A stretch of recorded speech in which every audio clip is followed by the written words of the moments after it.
कि बजट को सर्वप्रथम किसने पेश किया। तो सबसे पहले हम तो ये जाने कि बजट क्या है, ठीक है। तो जब इसको जानेंगे तो जो भी इससे क्वेश्चन बनेंगे हम उसको आसानी से कर देंगे ना।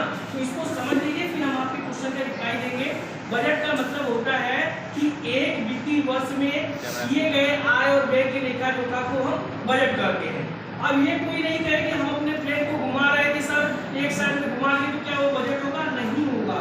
सरकार के द्वारा एक वित्तीय वर्ष में किए गए आय और व्यय के लेखा जोखा को हम बजट कहते हैं। ठीक, क्लियर हुआ। एक वित्तीय वर्ष में मतलब सरकार के द्वारा एक वित्तीय वर्ष में किए गए आय और व्यय के लेखा जोखा को हम बजट कहते हैं। अब क्वेश्चन पूछ सकते हैं कि बजट का शाब्दिक अर्थ क्या होता है।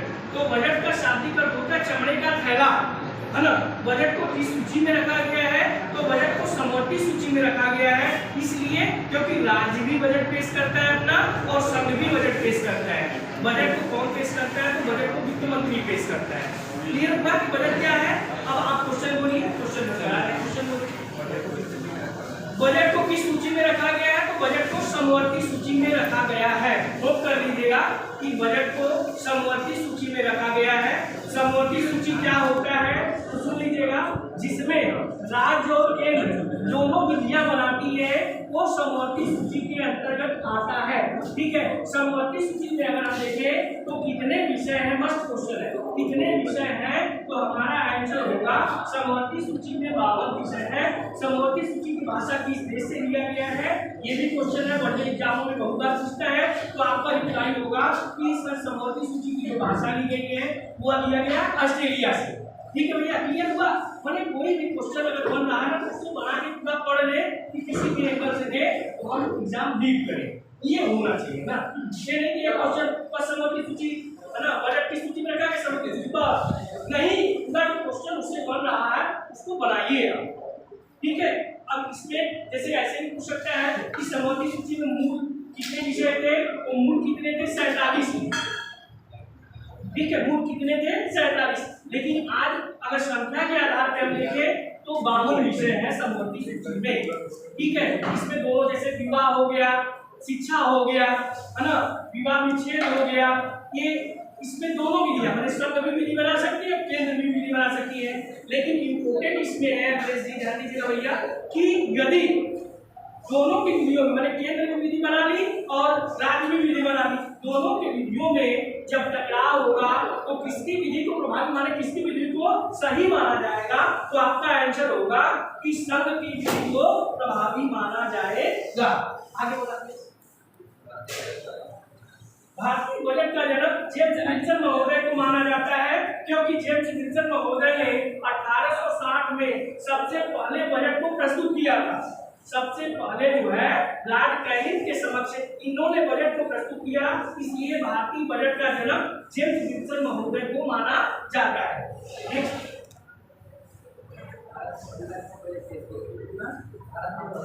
भारत में पहली बार बजट 26 नवंबर 1947 को षणमुगम चेट्टी के द्वारा पेश किया गया।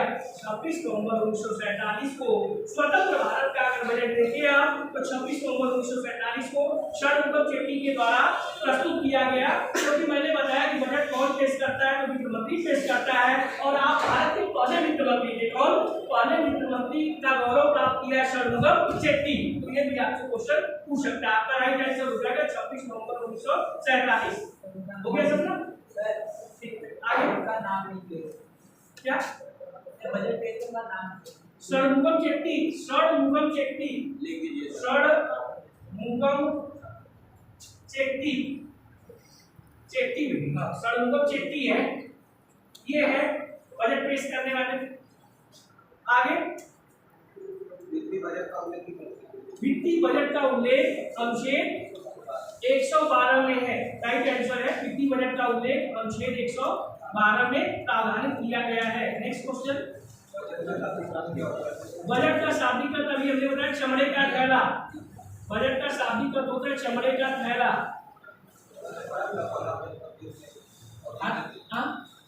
गणतंत्र जी, तो जी स्वतंत्रता के बाद 1950 में गणतंत्र भारत का पहला बजट 1950 में किसने पेश किया था, तो जॉन मथाई ने। 1950 में जी जॉन मथाई ने गणतंत्र भारत का पहला बजट पेश किया था, जो भारत के पहले रेल मंत्री भी है। आप गौरव प्राप्त है आपको। आगे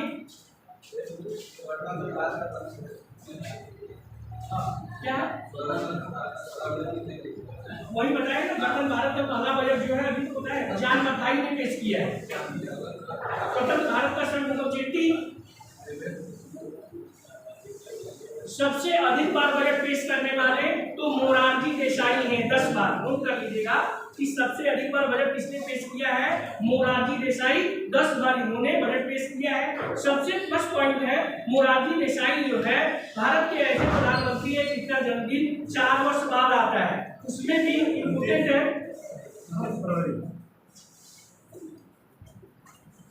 उसमें भी इम्पोर्टेंट क्या है कि एक मात्र ऐसे पर्सन है जो अपने जन्मदिन पे बजट पेश किए। कौन? मोरारजी देसाई। नेक्स्ट जी, बजट को वित्त मंत्री पेश करते हैं। बजट कौन पेश करता है? तो बजट को वित्त मंत्री पेश करते हैं। नेक्स्ट, भारत के प्रथम वित्त मंत्री, ये भी बहुत बार वनडे एग्जाम में पूछा है। लेखपाल 2015 अगर उठाएंगे तो उसमें पूछा हुआ है, बीएचयू इंटरेस्ट में पूछा हुआ है। तो ये आंसर होगा भारत के पहले वित्त मंत्री कौन थे? षणमुगम चेट्टी। नियुक्ति कौन करता है? तो प्रधानमंत्री की सलाह पर राष्ट्रपति करता है। सेंट्रल गवर्नमेंट के जितने भी पदाधिकारी रहेंगे उनकी नियुक्ति जो है राष्ट्रपति करता है, और स्टेट गवर्नमेंट के जितने भी पदाधिकारी रहते हैं बस इतना समझेंगे तो आसानी से कर देंगे, राज्यपाल को। आगे 2001 से पहले सुबह 11 बजे बजट पेश हुआ करता है, लेकिन 2001 से यशवंत सिन्हा ने सबसे पहले जो है बजट कांग्रेस गवर्नमेंट थी और उन्होंने सुबह 11 बजे पेश किया है। तो 2001 से यह प्रारंभ है, मैंने 11 बजे बजट पेश होगा। आगे पी चिदम्बरम, दूसरे ऐसे कौन से व्यक्ति हैं जो सबसे अधिक बार बजट पेश किए हैं?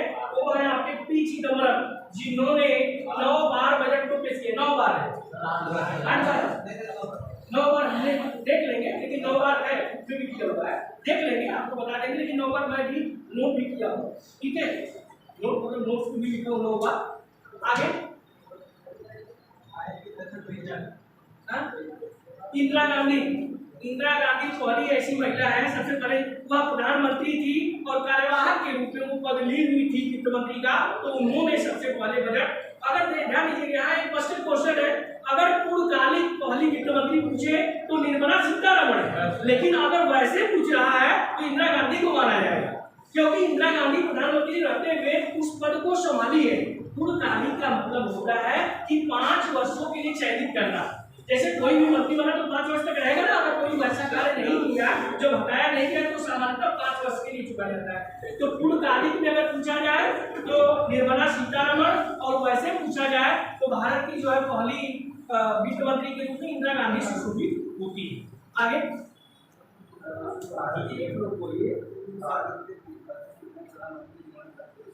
भारत के ऐसे 3 प्रधानमंत्री हैं, इंदिरा गांधी, पंडित जवाहरलाल नेहरू और राजीव गांधी।